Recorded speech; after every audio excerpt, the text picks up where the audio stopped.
Bonjour à tous, je réponds au nom de Tchananga Thomas Obed, étudiant politologue à l'université de Kinshasa. Aujourd'hui, je vais vous parler du corridor de Lobito. Le corridor de Lobito est un projet de développement des infrastructures régionales et un enjeu majeur pour l'Afrique centrale. Le corridor de Lobito est un projet d'intégration régionale reliant l'Angola, la RDC et la Zambie à travers une voie ferroviaire et routière. Son objectif est de faciliter les échanges commerciaux, à améliorer le transport des minéraux et renforcer la coopération entre les États. En tant qu'un étudiant en sciences politiques, il est important d'analyser les enjeux économiques, géopolitiques et sociaux. Le corridor de Lobito débute au port de Lobito sur la côte ouest de l'Angola. Il passe par la province angolaise de Banguela, Ouambo et Mexico avant de pénétrer en RDC. À travers la province du Lualaba, en passant notamment par la Kolwezi.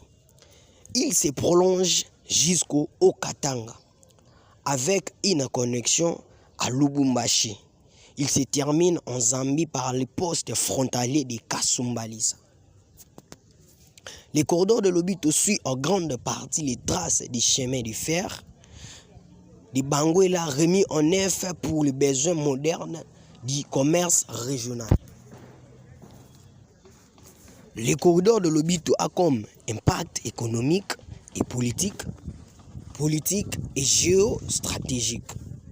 Sur le plan économique et politique, le corridor va apporter la réduction des coûts d'exportation des minéraux, entre autres le cuivre et le cobalt. Il va apporter l'amélioration de la logistique et du transport des marchandises, la création d'emplois locaux et la dynamisation des zones traversées. Le corridor de Lobito va attirer pour les investisseurs étrangers.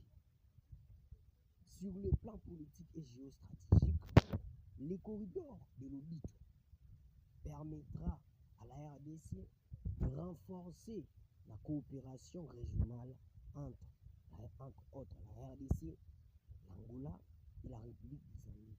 Il va positionner la RDC stratégiquement dans le commerce régional. Il va amener la dépendance réduite au corridor du sud, entre autres d'Urban.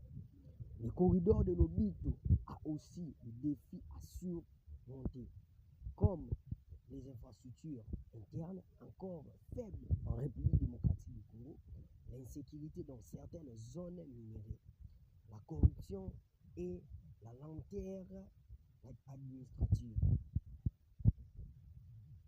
Le corridor de Lobito. Maintenant, si le corridor de Lobito était passé sur mon territoire, le corridor de Lobito allait passer par la route nationale numéro 1, passant par Katende, Kaboko, à environ 45 km à l'ouest de la Mbujimayi, car le territoire est situé juste le long de cet axe routier majeur.